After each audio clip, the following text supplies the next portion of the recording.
En los pasillos sombríos de un castillo en Hungría, los ecos de un nombre aún resuenan. Elizabeth Bathory, la condesa sangrienta, una mujer que, según la leyenda, se bañaba en sangre para conservar la juventud eterna.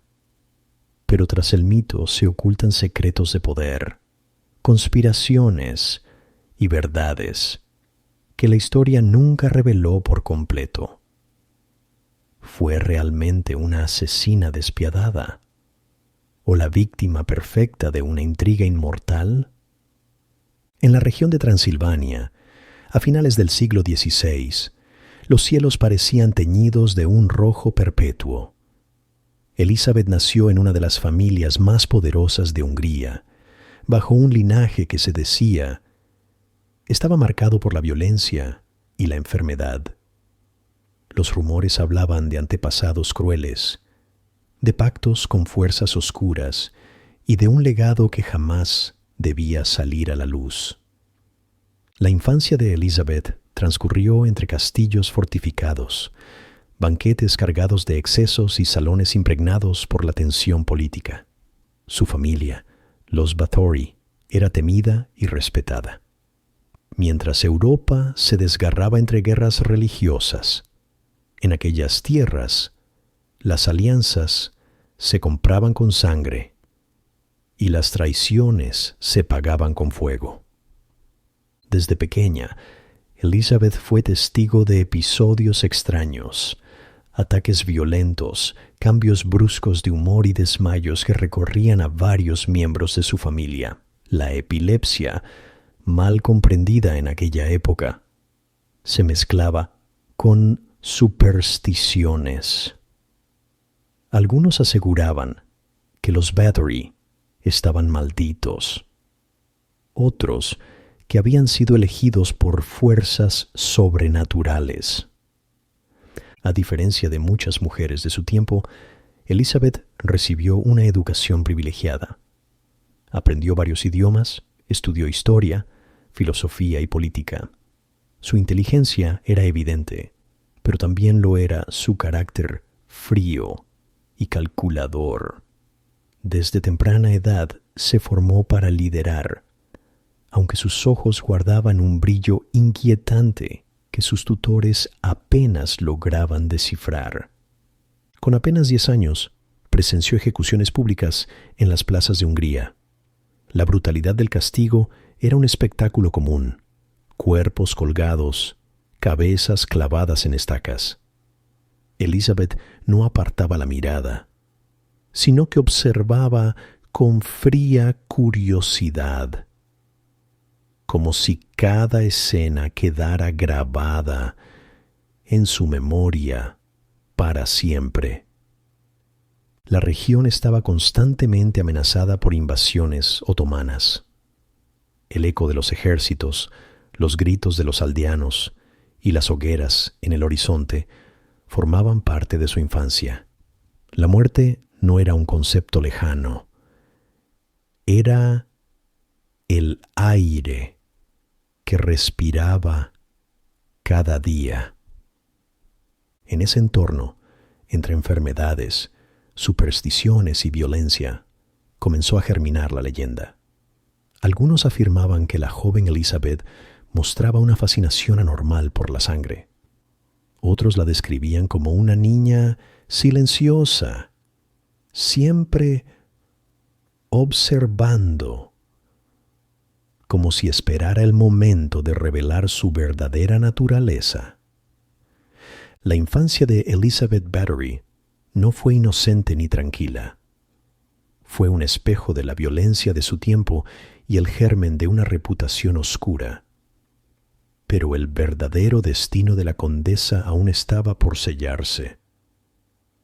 Y comenzaría con un matrimonio que la llevaría a la cúspide del poder y al borde del abismo. ¿Qué pacto selló Elizabeth en su boda que la convirtió en leyenda? En el año 1575, Elizabeth contrajo matrimonio con el conde Ferenc Nadasdy, heredero de una de las familias más poderosas de Hungría. La boda fue mucho más que una unión sentimental. Era un acuerdo político que consolidaba un imperio de tierras, castillos y ejércitos. Aquella alianza convirtió a la joven condesa en una de las mujeres más influyentes de Europa Central. Como símbolo de poder, Ferenc ofreció a Elizabeth un castillo en los Cárpatos, Cháctice.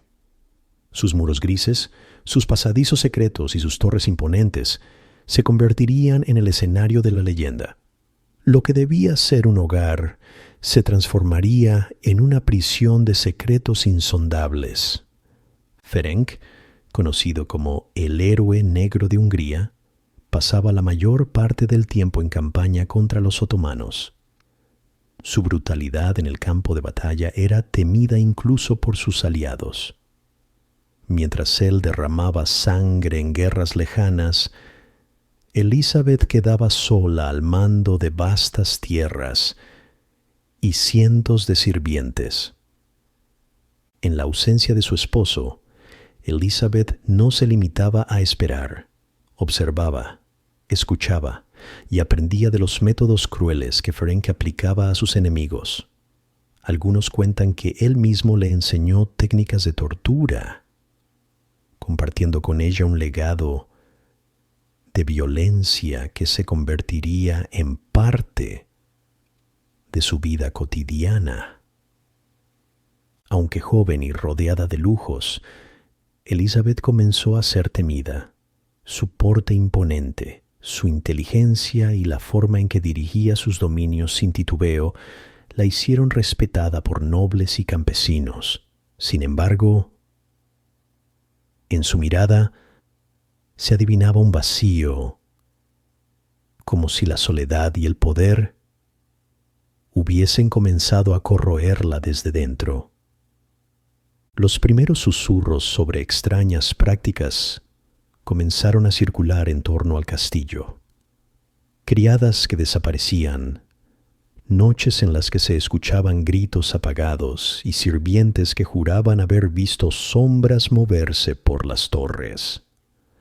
Nadie se atrevía a acusar directamente, pero el aire se llenaba de sospecha. La boda que debía garantizar estabilidad y poder se convirtió en el inicio de una cadena de acontecimientos sin retorno.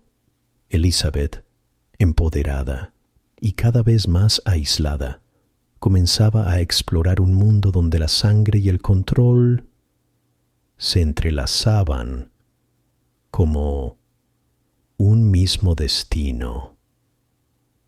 La unión con Ferenc-Nadasdy le dio a Elizabeth el poder y la posición que necesitaba, pero también abrió la puerta a oscuros rumores y a un mundo de violencia que pronto consumiría cada rincón de su existencia.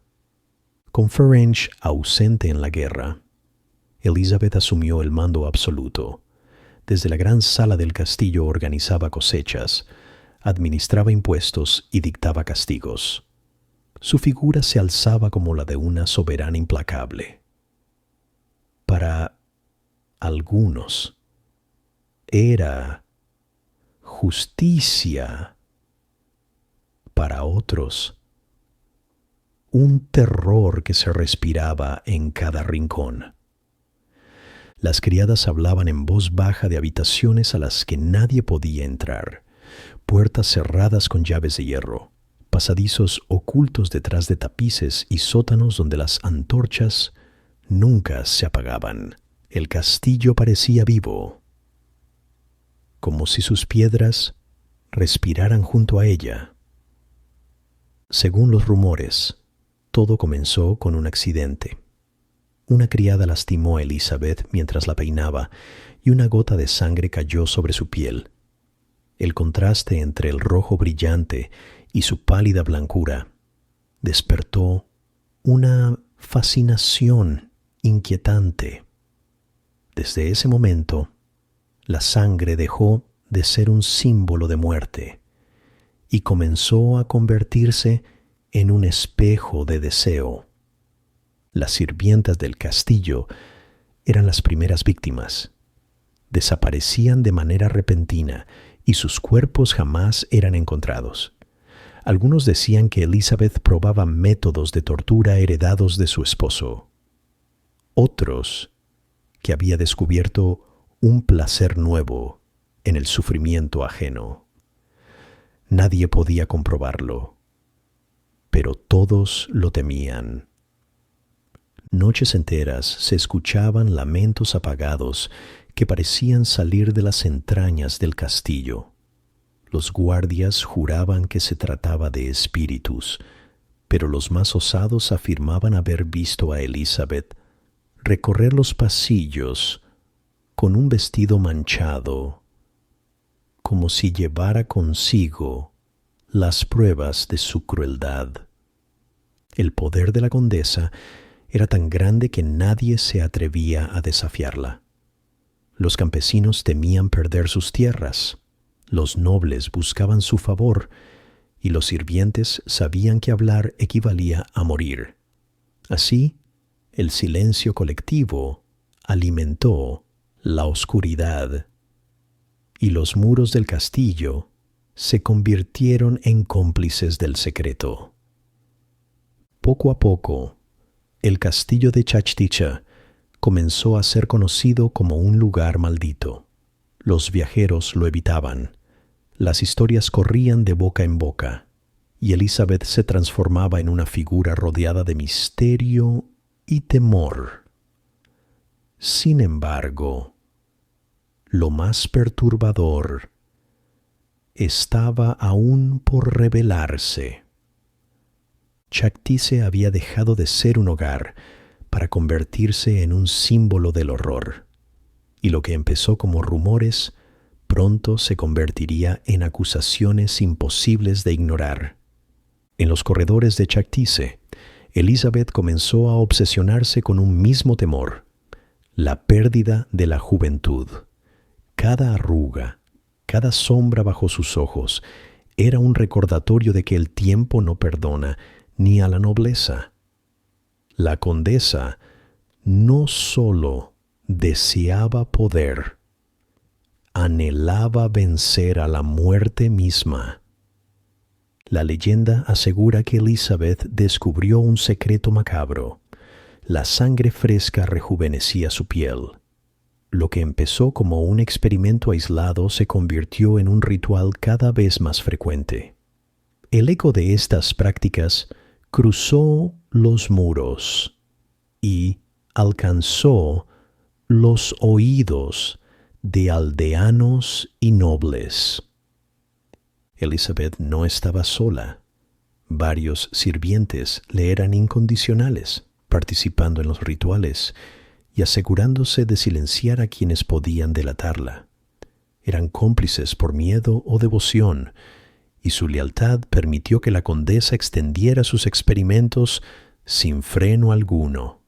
Mientras Hungría luchaba contra invasiones y pestes, el castillo se convirtió en un microcosmos aparte, donde el dolor era alimento y la sangre un elixir sagrado. La frontera entre mito y realidad comenzó a borrarse, y la historia de la condesa empezó a adquirir tintes sobrenaturales. Las noches se hicieron más largas. Elizabeth pasaba horas observando su reflejo después de cada ritual, convencida de que la juventud regresaba a su rostro, aunque los sirvientes susurraban que veían algo distinto. No belleza, sino un brillo enfermizo en sus ojos. El poder absoluto siempre reclama un precio. La condesa empezó a aislarse aún más, perdiendo contacto con la realidad exterior. Su mundo giraba únicamente en torno a la sangre, los rituales y el control.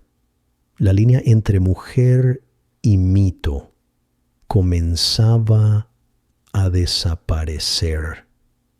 Algunos cronistas posteriores aseguraron que Elizabeth había sellado un pacto con el diablo mismo, que en las noches de tormenta invocaba fuerzas ocultas y que cada gota de sangre era una ofrenda a lo eterno. ¿Realidad o exageración? Lo cierto es que su figura ya estaba envuelta en un manto imposible de romper. Lo que había comenzado como una ambición por la juventud se transformó en una espiral de oscuridad que parecía no tener fin. Pero mientras el mito crecía, las desapariciones también se multiplicaban y la nobleza empezó a notar que algo más estaba ocurriendo en Chactice. ¿Quién se atrevería a desafiar el poder de la condesa y revelar lo que pasaba tras sus muros? En las aldeas cercanas al castillo, las familias hablaban del miedo con un silencio pesado. Jóvenes que partían a servir a la condesa jamás regresaban. Las madres lloraban a escondidas, mientras los padres se limitaban a maldecir su suerte. Nadie podía enfrentarla sin arriesgarlo todo. Comerciantes y mensajeros comenzaron a rodear las tierras de la condesa, temiendo cruzar sus muros. Chactice aparecía en los mapas como un vacío, un lugar al que nadie deseaba llegar. El aislamiento, en lugar de debilitarla, alimentaba la leyenda de su poder. Algunos nobles menores comenzaron a registrar quejas. Decían que sus siervos desaparecían, que sus tierras quedaban despobladas por culpa de la condesa. Pero la influencia de los Bathory era tan grande que las denuncias se perdían entre papeles, ocultas bajo el peso de la política. En Viena y en las cortes húngaras, los rumores empezaron a incomodar. Un poder tan grande en manos de una sola mujer generaba recelo. Y aunque nadie lo admitía en público, la figura de Elizabeth ya no era solo peligrosa por sus crímenes, sino por su creciente independencia frente a la monarquía. Dentro del castillo, los sirvientes caminaban en silencio absoluto.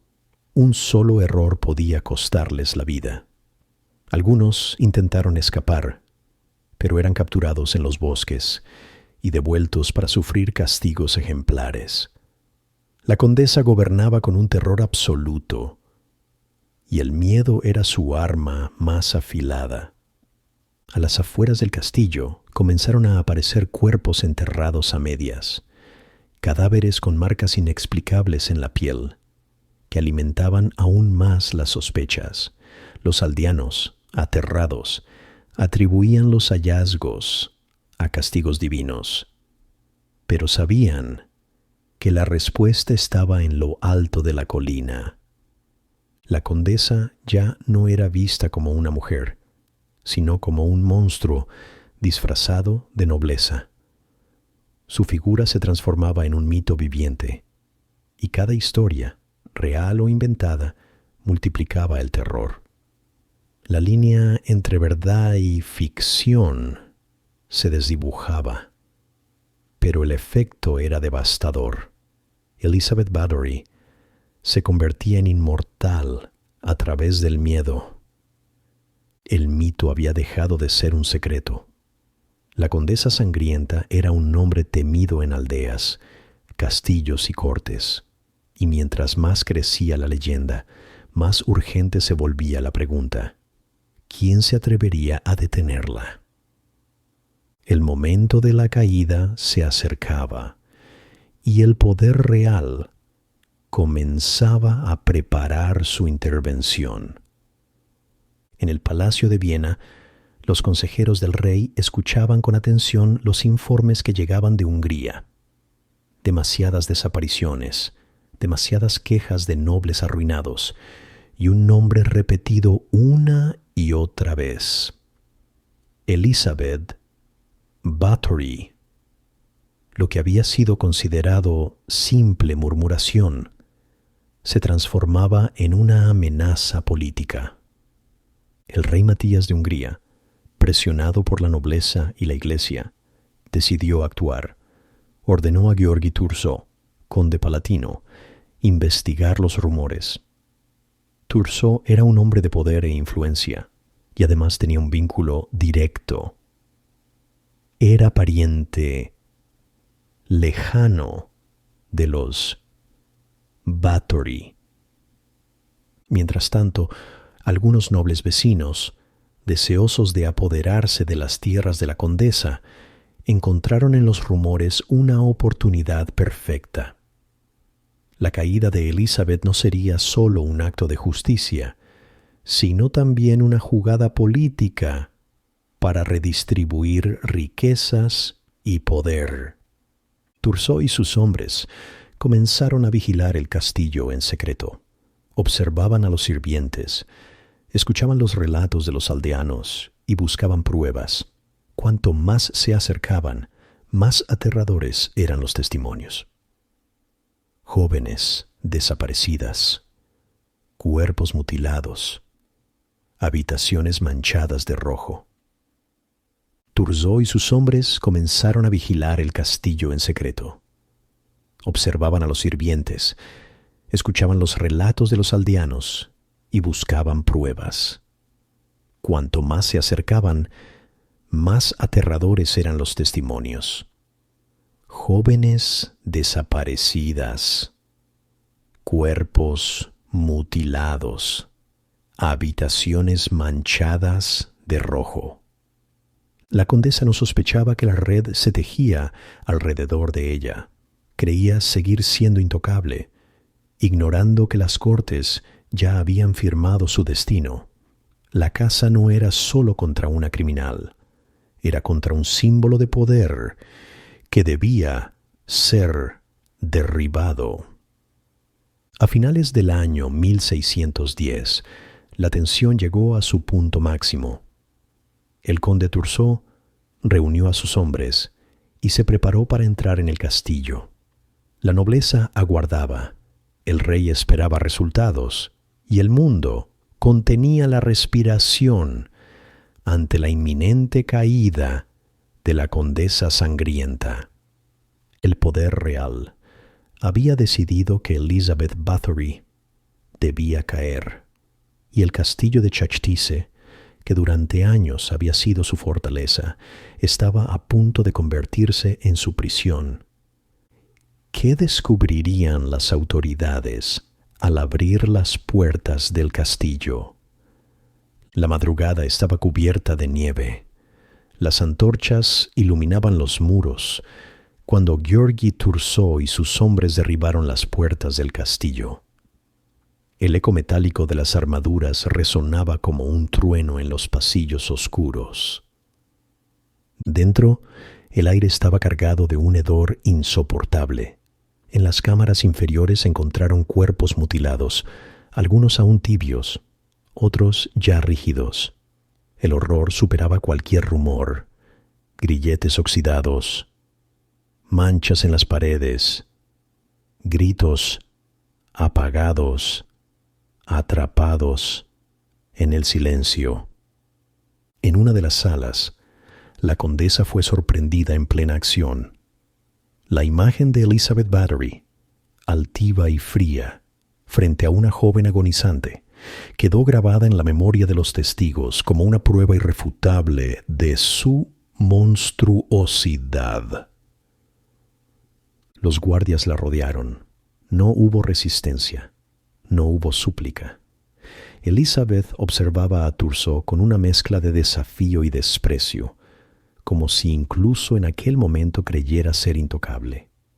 Mientras Elizabeth era encerrada en sus propios aposentos, sus criados fueron sometidos a interrogatorios y torturas.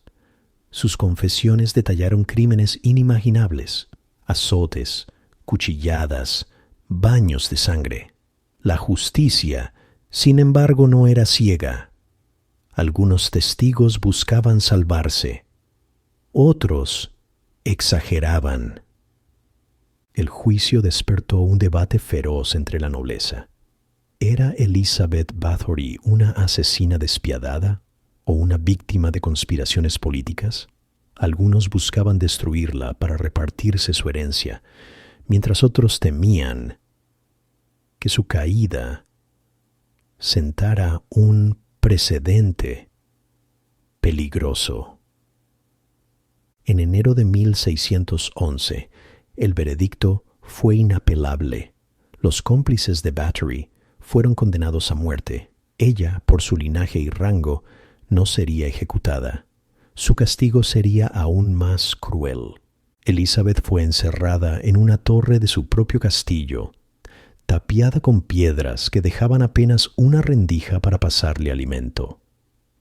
La mujer que había reinado con miedo y sangre se convirtió en prisionera de sus propios muros. La condesa sangrienta había caído. Su imperio de terror se desmoronaba, pero su nombre apenas comenzaba a transformarse en mito. El frío de la torre se convirtió en su único compañero. La rendija, por donde recibía pan y agua, era la frontera entre el mundo exterior y su encierro perpetuo. Aislada, privada de poder, Elizabeth se consumía lentamente, rodeada por los muros que alguna vez le habían dado autoridad. Los años pasaron sin clemencia. La mujer que alguna vez había gobernado vastas tierras se convirtió en una sombra de sí misma. Su belleza, que la había distinguido, desapareció entre el abandono y la soledad. Cada día era un recordatorio cruel de que su imperio había terminado. Una mañana de agosto del año 1614, los guardias encontraron su cuerpo sin vida. Elizabeth Bathory había muerto sola, encerrada en su castillo, sin juicio público y sin redención. El fin de su existencia marcó el inicio de un mito. La noticia se expandió rápidamente, pero ni siquiera en la muerte encontró descanso. Enterrada en la iglesia de Chaktiche, su tumba fue profanada por los aldeanos, que exigieron que sus restos fueran retirados. El miedo y el odio persistían incluso después de su último aliento. Con el paso del tiempo, los relatos de sus crímenes se distorsionaron y multiplicaron. Algunos la describieron como una asesina cruel, otros como víctima de conspiraciones políticas. La imaginación popular la transformó en vampira, en bruja, en símbolo de la crueldad femenina. Su historia cruzó fronteras y siglos. Escritores, cronistas y artistas encontraron en ella un reflejo del miedo humano hacia la inmortalidad, la belleza y la decadencia. Elizabeth Bathory dejó de ser solo una mujer. Se convirtió en un arquetipo oscuro, presente en novelas, películas y canciones. Hoy, Elizabeth Bathory sigue siendo un enigma.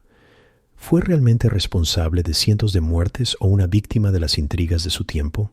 La línea entre realidad y mito permanece borrosa, y su nombre sigue evocando tanto terror como fascinación.